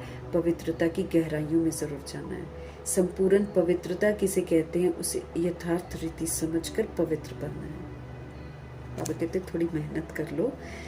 अभी तुम कैसे भी करके मर मिट करके भी पवित्र रहने की प्रतिज्ञा करो, अपनी दृढ़ता रखो, अपनी धारणाओं में रहने का पूरा प्रयत्न करो। सारी धारणाएं दैवी गुण की, 8 शक्तियों को यूज करना, 7 गुणों को यूज करना, बाकी फिर जितने दैवी गुण बाबा ने बताए हैं वो सारी यूज करना, फिर 8 शक्तियों के अतिरिक्त भी सारी शक्तियां उसको यूज करना, अपने को आत्मा समझना, सबको आत्मा समझना, ये सारी तो पवित्रता है। व्यर्थ कभी नहीं सोचना, हमेशा समर्थ सोचना। बाबा कहते कि कम से कम इतना तो कर लो ना। अभी तुम कैसे भी करके मर मिट करके भी पवित्र रहने की प्रतिज्ञा करो, अपनी दृढ़ता रखो, अपनी धारणाओं में रहने का पूरा प्रयत्न करो। बाप तुम्हें साफ साफ बतलाते हैं, तुम सिर्फ इतने थोड़े टाइम के लिए मेहनत कर लो बस। मैं तुम्हें और कोई मेहनत नहीं कराता हूँ। तुम्हें जितना मिलता है ना, उसकी भेंट में कोई मेहनत ही नहीं है। कायदे से बाबा कहते तुम 2500 वर्ष की राजधानी का वर्षा देख लो और तुम जो मेहनत करते हो उसको देख लो, कुछ भी नहीं है उस वर्षे के सामने। और बाबा जो इस समय संगम युग में हमको देते हैं, जो अति इंद्रिय सुख का हमको अनुभव कराते हैं, है ना, वो कितना अद्भुत है, उसको तो अनुभव कर लो। ऐसे नहीं सिर्फ कहते रहो कि मैं तो ये करूंगा। हम लोग वायदे की फाइलें तो हमने कितनी बना रखी है। बाबा कहते वतन में फाइल ही फाइल जमा है हमारी। बाबा हम ये करेंगे, बाबा इस बार तो हम ये करेंगे। न्यू ईयर के कितने हम रेजोल्यूशन बनाते हैं, दिवाली पर कितने रेजोल्यूशन बनाते हैं, लेकिन पूरा बाबा कहते कोई भी नहीं करते हो।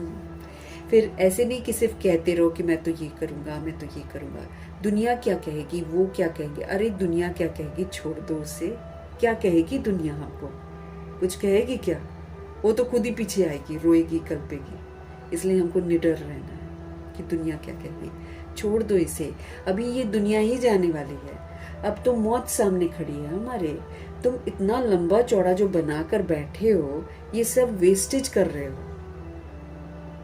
है ना। देखो कितना स्पष्ट बाबा बता रहे हैं कि तुम इतना लंबा चौड़ा जो बना, देखो रोजी रोटी तो कमानी है, वो तो बाबा मना नहीं करते, घर भी चलाना है, लेकिन आवश्यकता से अधिक ये तो लोग में काउंट होगा। वो तो रोएंगे और पछताएंगे। तुम्हारे पास इनफ बैंक में जमा है ना, और तुम कर सकते हो। वो तो काम भी तो नहीं आना ना, सबसे बड़ी बात है जो खेचल कर रहे हो। तो बाबा क्या बोल रहे हैं, ये जो तुम इतना लंबा चौड़ा जो बनाकर बैठे हो, ये सब वेस्टेज कर रहे हो। अभी बाप कहते हैं उस वेस्टेज को बचा लो, अपना टाइम सफल करो। इस शरीर निर्वाह के लिए जितना चाहिए उतना भले करो, जितना तुम्हारा क्रिएशन के साथ हिसाब किताब है उतना करो। मैं कहाँ संभालूंगा सबको, इस बाबा कहते उतना तुम करो, इसे तुमको ही संभालना है। जो जरूरी है वो तो तुमको फ्री करता हूँ, लेकिन अभी ये जो एक्स्ट्रा तुम रचे जा रहे हो उसके लिए मैं तुम्हें मना करता हूँ, क्योंकि अभी वो तो गिरना ही है। क्यों अपना फालतू समय गवा रहे हो? बाबा कहते फालतू समय गवा रहे हो तुम। लेकिन अभी ये जो एक्स्ट्रा तुम रचे जा रहे हो उसके लिए मना करता हूँ, क्योंकि अभी वो तो गिरना ही है। क्यों अपना फालतू समय गवा रहे हो? इन फालतू के झंझटों से ही तुम दुखी हुए हो। इन झंझटों से तुम कैसे छूटो, वही तो तुम्हें मैं बतला रहा हूँ। झंझटों में खाम खा के हम फंस जाते, फिर हम बोलते हैं हमको ये काम है, हमको वो काम है। भाई बाबा तो शादी करने के लिए बोलते नहीं है, ठीक, हम शादी कर लें, है ना। उसके बाद बाबा तो नहीं बोलता कि तुम बच्चे पैदा करो, हम बच्चे पैदा करो। हम खुद ही अपने, वो कहते ना आ बैल मुझे मार वाला काम करते हैं। अपने पैर पर हम खुद ही कुल्हाड़ी मारते हैं, फिर झंझटों में फंसो। फिर देखो एक बार जब तक बच्चे नहीं है ठीक है, जब बच्चे हो जाते ना, चाह कर भी दिमाग उनमें जाएगा ही जाएगा, क्योंकि बॉडी जो दिखाई दे रही है, फिर रूह को भूल जाएंगे। फिर बॉडी को कुछ होगा तो कितना इंसान रोता है। इसलिए बाबा हमको बोलते हैं झंझटों में मत फंसो, मैं तुम्हें झंझटों से निकालता हूँ, तो फिर जाकर झंझटों में बस जाते हैं ना। अपना फालतू समय तुम गवा रहे हो, इन फालतू के झंझटों से ही तुम दुखी हुए हो। शादी करके, बच्चे पैदा करके, उसका विस्तार करके, इधर भी कर उधर भी कर, क्या जरूरत है इतना भाग दौड़ करने की, जबकि पुरुषार्थ करने का सब। हमको कितना बंधनों से मुक्त होना है, कितने सारी हमें चेंज लानी है। ये आत्मा का पार्ट ही नेचुरल करने में हमको कितनी मेहनत करनी है। हम क्यों भागे बाहर जब when I don't need it. नहीं चाहिए।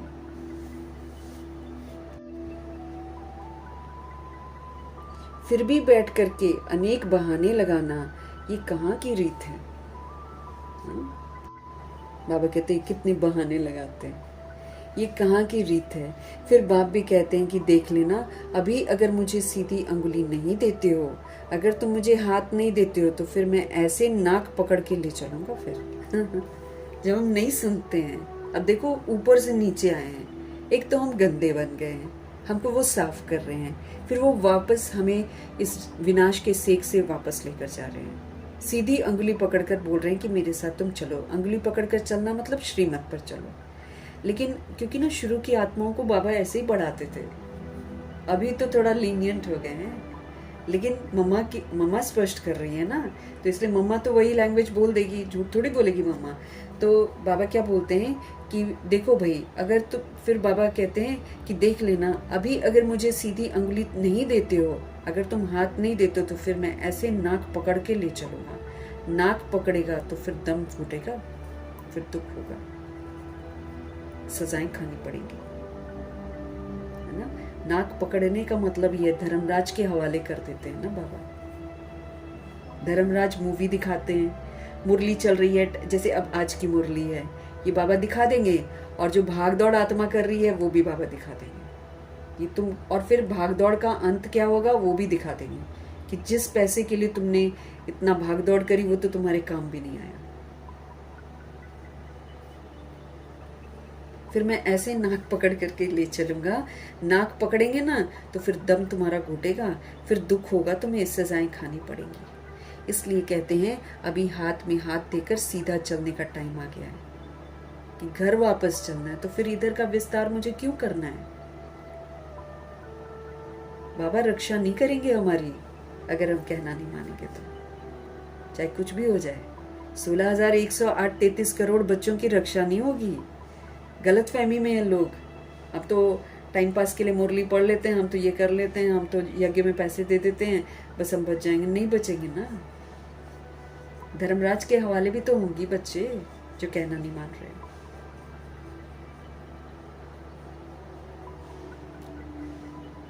अब हाथ देख, इसलिए कहते हैं अभी हाथ में हाथ देकर सीधा चलने का टाइम आ गया है।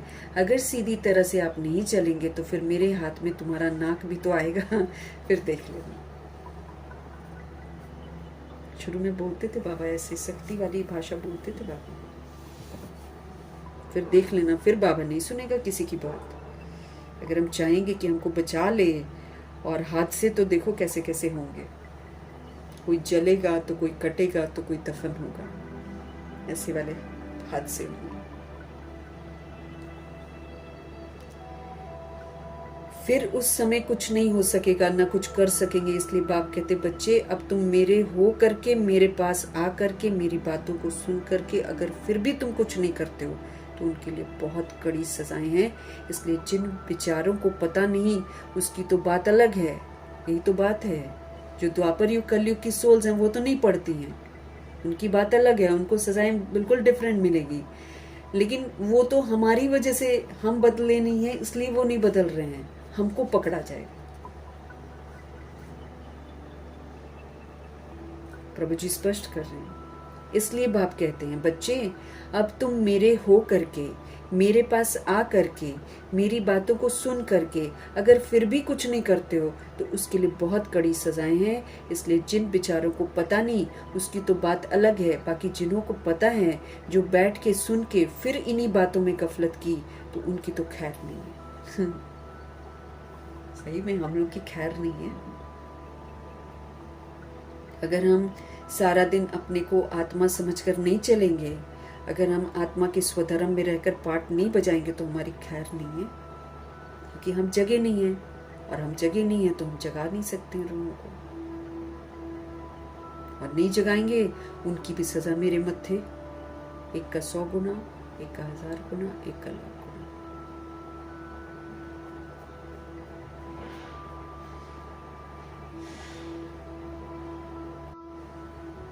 बाबा कहते हैं जिनको पता नहीं बेचारे उनको तो छोड़ दो, लेकिन जिनको पता है, जो सुनते हैं, जो बैठकर सारी मुरली सुनते हैं, इन्हीं बातों में फिर गफलत करते हैं। अगर हम आत्मा समझकर नहीं चलते मतलब हम रॉन्ग कर्मा कर रहे हैं ना। सबसे बड़ी बात तो ये है, अगर मैं अपने को आत्मा नहीं समझती हूँ तो मैं रॉन्ग कर्मा कर रही हूँ। तो अगर हम आत्मा नहीं समझ रहे हैं, हम गलत करें, फिर मेरी खैर नहीं है, फिर मेरे देह अभिमान को तोड़ा जाएगा।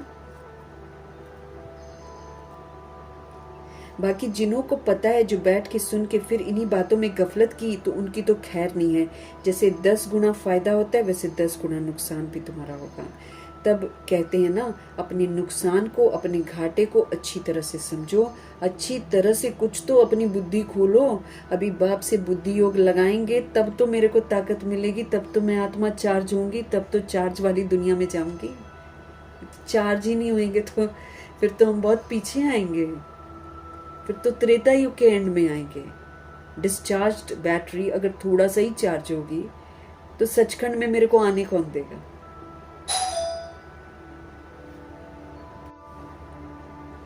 अभी बाप से हम बुद्धि योग लगाएंगे तब जाकर हमको ताकत मिलेगी। छोड़ देना है सारा कुछ, किसी और को याद नहीं करना है। शिव बाबा की यादों में पढ़ते रहो। अगर बाबा के जैसे जगदीश भाई बोलते हैं ना, अगर योग नहीं लग रहा है सब, क्योंकि पाप भी तो होते हैं ना पास्ट के, तो पढ़ते रहो, कुछ पढ़ते रहो, बाबा का पढ़ते रहो, फिर बाबा के साथ हम टच में रहेंगे। कुछ भी करो, आते जाते भी कुछ ना कुछ हाथ में रखो। सपोज करो मैं कहीं जा रही हूँ, है ना, हाथ में कुछ रखो, या तो कान में कई लोग लगा लेते हैं, अगर कान में नहीं लगाते तो हाथ में कुछ, जैसे बाबा के कुछ पॉइंट्स पेपर में लिखे हों, बस उसी को पढ़ते जाओ, उसी का चिंतन, तो वो कितने सारे पापों से हम बच जाएंगे। नहीं तो किसी को अब सारे तो नेगेटिव कर रहे हैं, अब नेगेटिव को देखना मना किया हुआ है बाबा ने, बॉडी को देखना मना किया हुआ है, तो अपने आप में व्यस्त रहें तो ज़्यादा अच्छा है ना। तो अभी बाप से बुद्धि योग लगाएंगे तो मेरे को ताकत मिलेगी। तो इन सभी बातों को समझो, भूलो मत। अभी ये जो समय चल रहे हैं इसे पहचानो, ज़रा आंखें खोलो, बुद्धि खोलो और समय का पूरा फायदा लो, अपनी पूरी तकदीर को जगाओ। कहते भी हैं जैसा संग वैसा रंग होता है, इसलिए जिसमें अभी ये धारणा पूरी नहीं होगी तो माया के संग का रंग लग जाएगा। तब तो कहते हैं ना, hear no evil, see no evil, talk no evil, do no evil, think no evil, है ना। बॉडी को न देखो, न सुनो बॉडी की बातें, न बॉडी की बातें करो, न बॉडी की बातें सोचो, है ना, न बॉडी समझ कर कर्म करो। तो तभी तो कहते हैं hear no evil, see no evil, talk no evil. कई ऐसे इविल्स हैं जो यहाँ भी कईयों को छोड़ते नहीं हैं। बाबा के घर में जो बच्चे आते हैं ना, उनको इविल छोड़, अभी भी बॉडी को देखते हैं, अभी भी बॉडी की बातें करते हैं। इविल है ये, और यही तो हमको इविल बनाता है। आंखें देखकर इविल शुरू हुआ है ना, तो बॉडी देख रहे हैं तो मतलब इविल ही तो कर रहे हैं हम। इविल से तो मुझे बचना है कि नहीं, देखना ही बंद करना है, जैसे दादियों ने बंद किया था। कई ऐसे इविल्स हैं जो यहाँ भी कईयों को छोड़ते नहीं हैं, फिर एक दो के संग दोष में आ जाते हैं, तो कहते हैं ऐसे संग दोष से बचे रहो। फिर बाबा भी हमको बोलते हैं, अब घर में 4 सदस्य हो चाहे 3 सदस्य हो, है ना, अब जो देह अभिमान वाला है वो तो देह अभिमान वाला काम करेगा। अब देह अभिमान वाले का मुझे संग नहीं करना है। संग नहीं करना मतलब वो कुछ भी कर रहा है ना, रिएक्ट रिजेक्ट नहीं करना। अगर मैंने रिएक्ट कर दिया, रिजेक्ट कर दिया, क्वेश्चन कर दिया, करेक्ट, मेरा बन गया संग दोष, मेरे कोई दोष लगेगा, तो मुझे ये संग दोष में नहीं आना है। तो कहते हैं ऐसे संग दोष से तो बचे रहो। ऐसे मत समझो कि संग दोष बाहर है, यहाँ नहीं है, यहीं पर सबसे ज्यादा है। 16,108.33 करोड़ आत्माओं के अंदर। ऐसे मत समझो कि संग दोष बाहर है, यहाँ नहीं है। नहीं, यहाँ भी वो घूमते रहते हैं, क्योंकि उनका राज्य है ना। इसलिए बाप कहते हैं अच्छी तरह से कवच पहन कर रहो।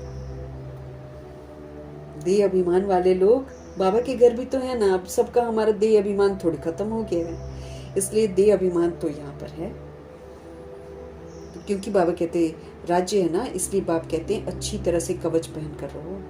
आपको सीट से उतारने के लिए बहुत सारी बातें होंगी, बस सीट से नहीं उतरना। शिव बाबा बोलते हैं आत्मा वाली अकाल मूर्त वाली सीट, जो अकाल तख्त वाली जो सीट है, उस पर विराजमान रहना, उससे नीचे कभी नहीं उतरना।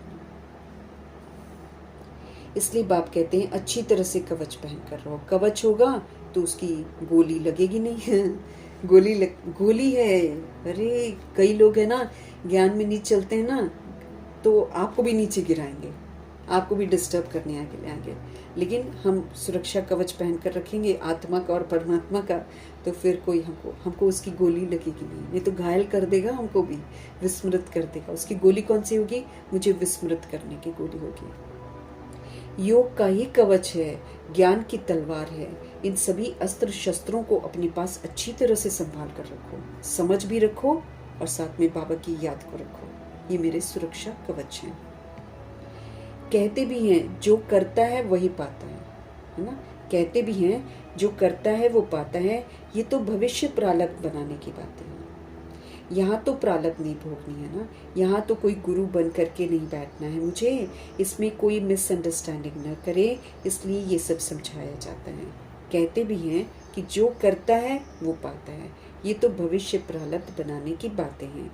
यहाँ तो प्रारब्ध नहीं भोगनी है ना, यहाँ तो कोई गुरु बन करके नहीं बैठना है, इसमें कोई मिसअंडरस्टैंड न करे, इसलिए ये सब समझाया जाता है। तो ये सब बातें ध्यान में रख करके अपने को मुझे सेफ रखना है।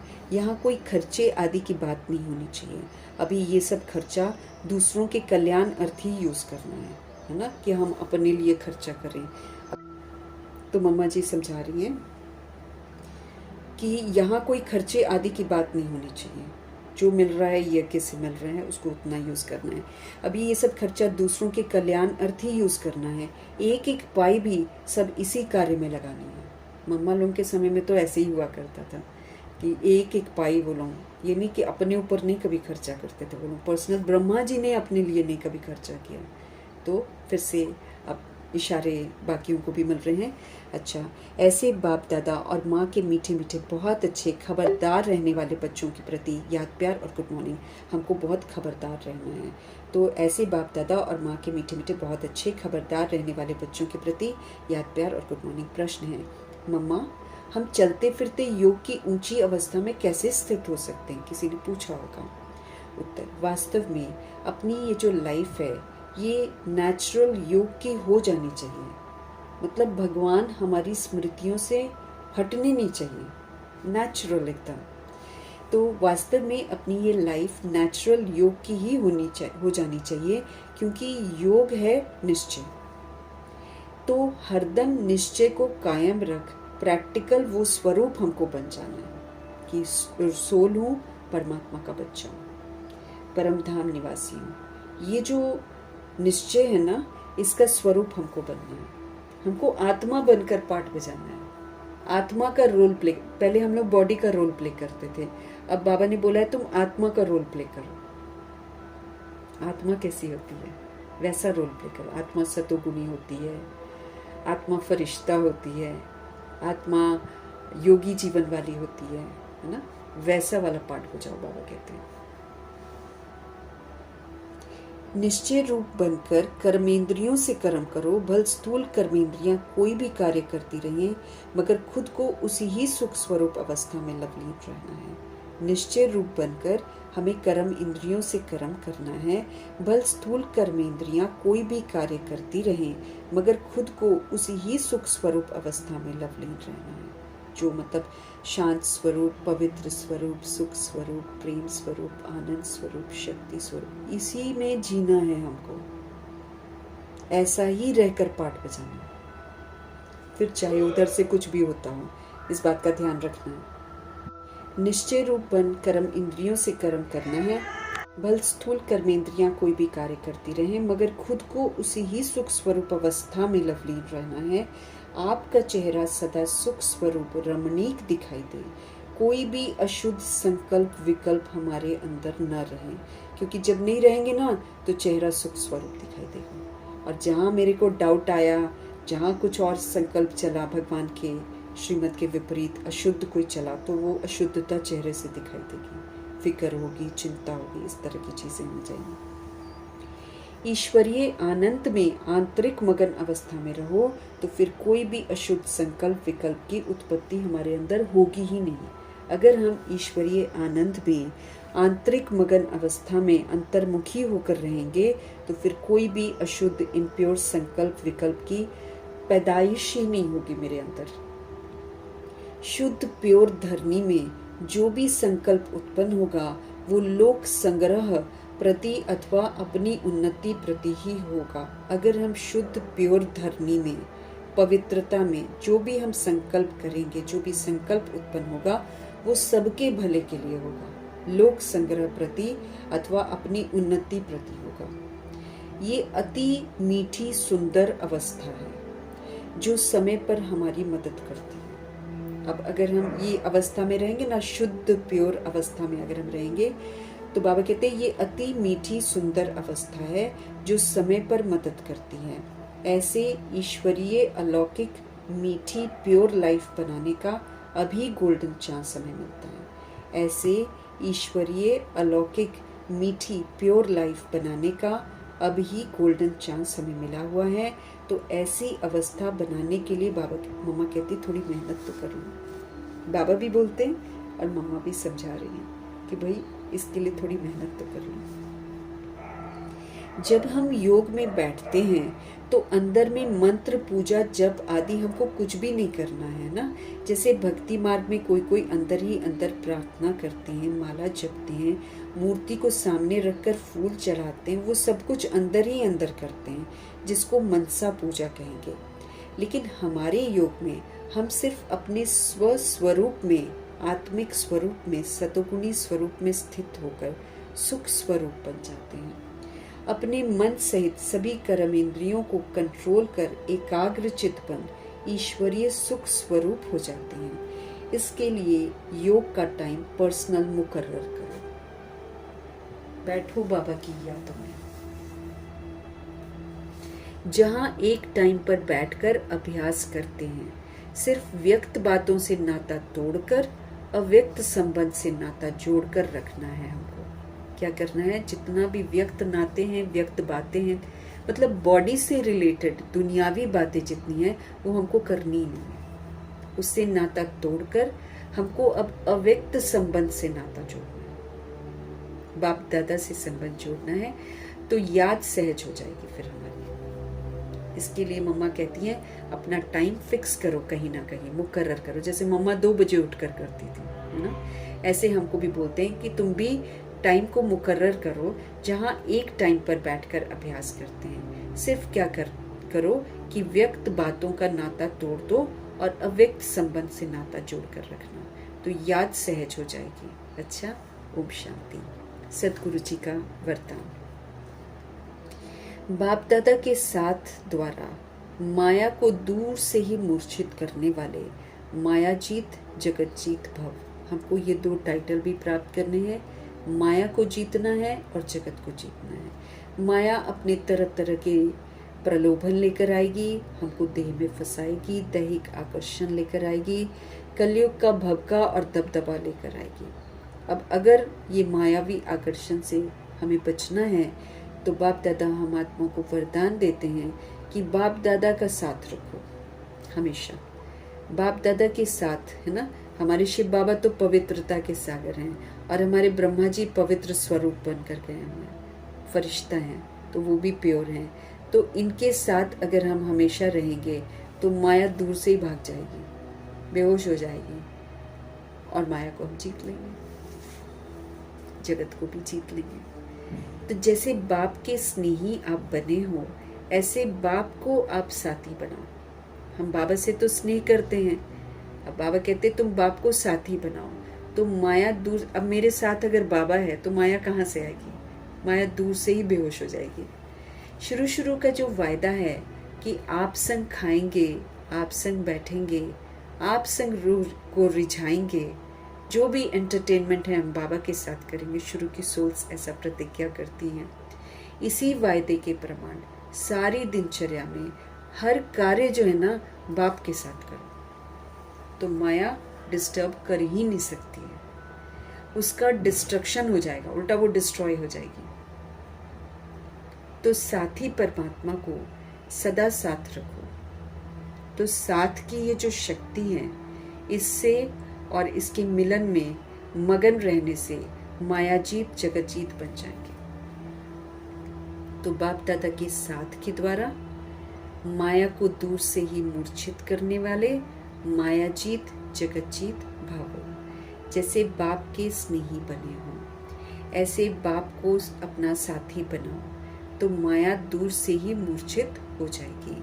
शुरू शुरू का जो वायदा है कि हम आप संग खाएंगे, हम आप संग बैठेंगे, हम आपके साथ ही अपनी रूह को रिझाएंगे, और इसी वायदे के प्रमाण सारी दिनचर्या में क्या करो, हर कार्य बाप के साथ करो, तो माया डिस्टर्ब हमको कर नहीं सकती, उसका डिस्ट्रक्शन हो जाएगा। तो साथी को सदा साथ रखो।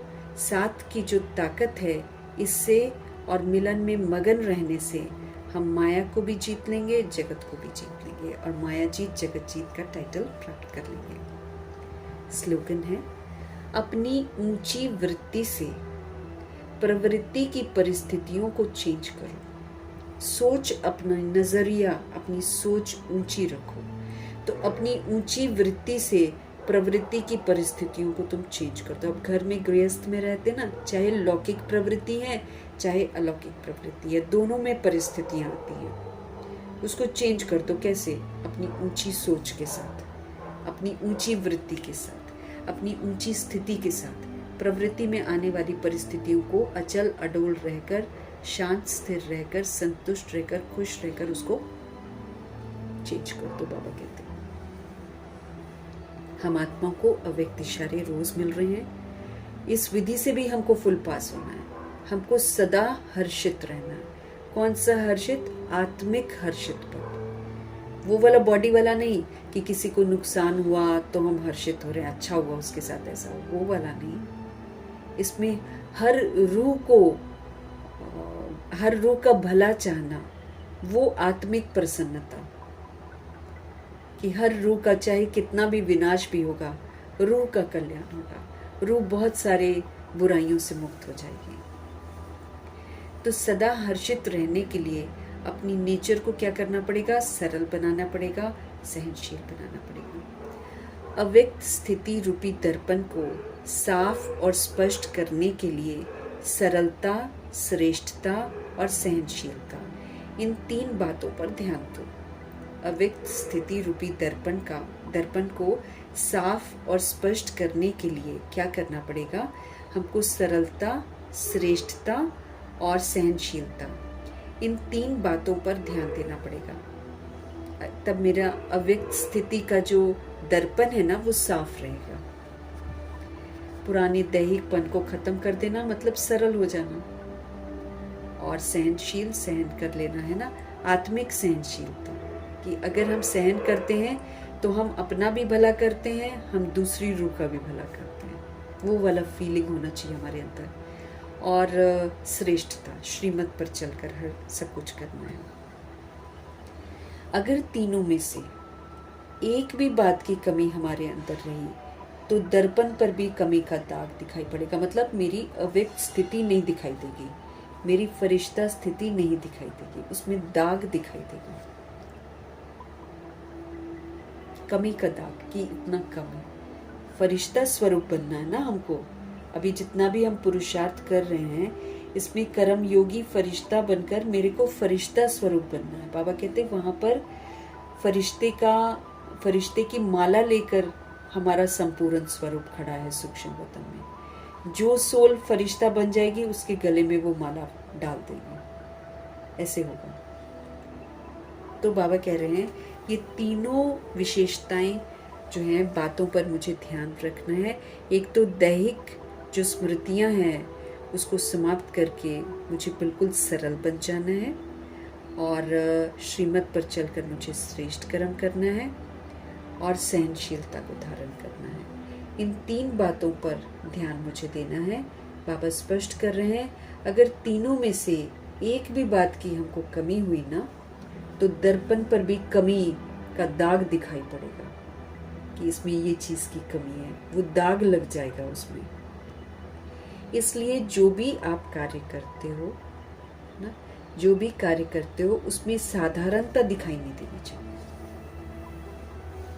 सब में श्रीमत दिखाई देनी चाहिए। श्रीमत तो साधारण नहीं है ना, श्रीमत तो सारी अच्छी है। सतोगुणी बनो, सतयुगी बनो, शक्तियों को यूज करो, अपने को आत्मा समझो, सारे श्रेष्ठ ही श्रेष्ठ है।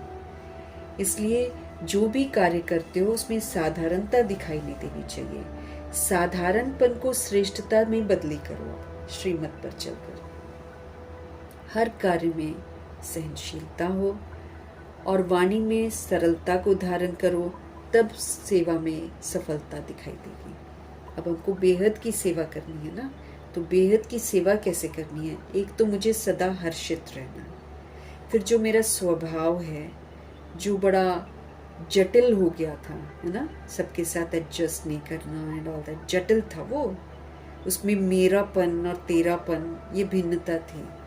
लेकिन अब क्या है, अब मुझे अपनी नेचर को बड़ा सरल बनाना है। हम सभी रूहें हैं, तो इसमें जो जटिलपन है बाबा कहते हैं उसको हटा देना है और बिल्कुल सरल बन जाना है। तो अव्यक्त स्थिति रूपी दर्पण को साफ और स्पष्ट करने के लिए मुझे सरलता को अपनाना है।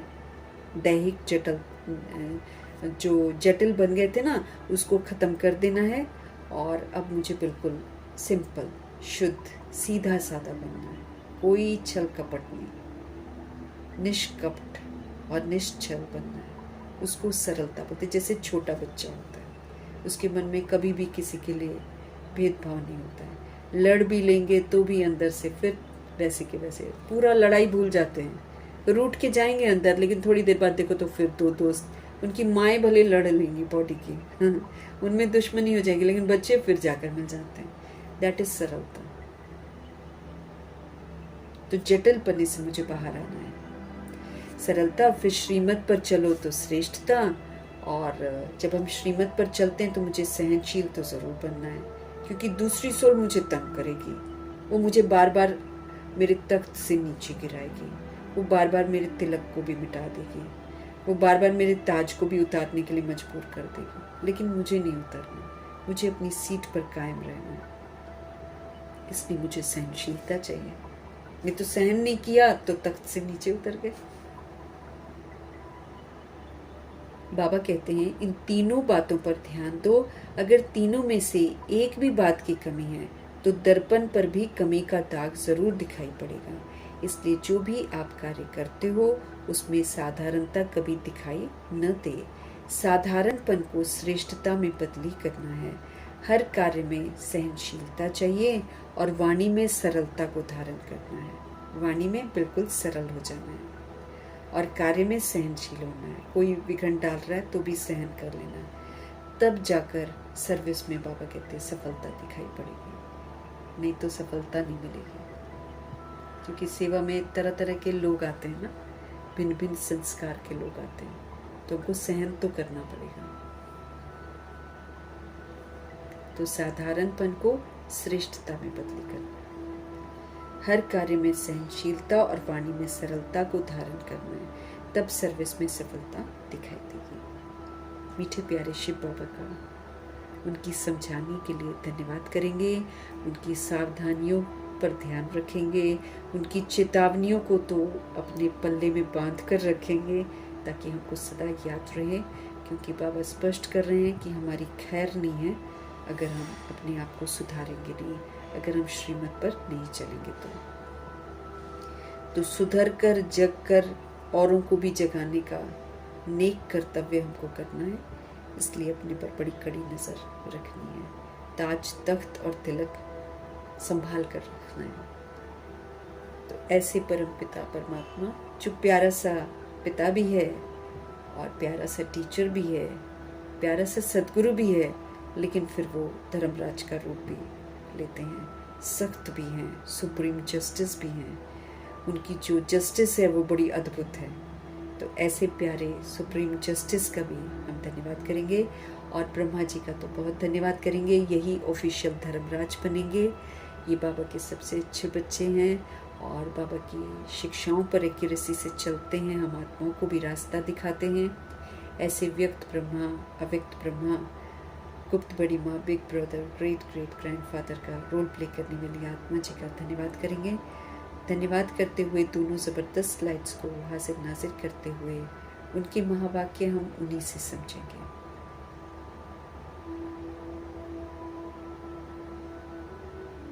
है ना, समझते हुए, और फिर सारा दिन उसी प्रमाण चलेंगे। इस बात का हम अटेंशन रखेंगे, दुआ करेंगे, है ना।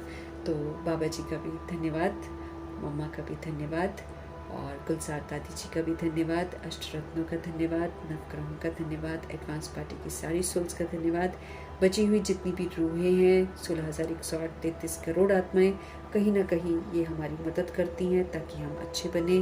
परिवार में कैसे चलना है, इन्हीं की बदौलत तो हम सीखते हैं। अगर ये भिन्नता ना हो तो फिर हमारे में त्रुटियाँ ही रह जाएं। इसलिए एक एक आत्मा का धन्यवाद करेंगे। और फिर 5 तत्वों का, धरती, आकाश, जल, वायु, अग्नि, जहाँ से मेरे को शरीर मिलता है 5 तत्वों का, जिसकी बदौलत हम पाठ बजाते हैं, भगवान को समझते हैं, सुनते हैं, ऐसे 5 तत्वों का धन्यवाद करेंगे। और ड्रामा का धन्यवाद, प्रकृति का धन्यवाद, कितनी पालना करती है प्रकृति, बहुत बहुत धन्यवाद करेंगे। और माया का धन्यवाद, जो हमको परफेक्ट बनने का मौका देती है, मायाजीत बनने का मौका देती है। और यमदूत, उनका भी धन्यवाद करेंगे, क्योंकि वो विकारों के लिए उकसाते हैं और देखते हैं कि हम विकारों पर जीत प्राप्त करते हैं नहीं। उनका भी धन्यवाद करेंगे। साधनों का धन्यवाद, साधन बनाने वालों का धन्यवाद, साथ में रहने वाली सोल्स का धन्यवाद, सहयोगी आत्माओं का धन्यवाद, अविनाशी खजानों का धन्यवाद, समय का धन्यवाद, शरीर रूपी इंस्ट्रूमेंट का धन्यवाद, आप सभी सोल्स का धन्यवाद, सृष्टि की मेहमान नवाजी का तहे दिल से हम धन्यवाद करेंगे, और सबकी तरफ से धन्यवाद करेंगे।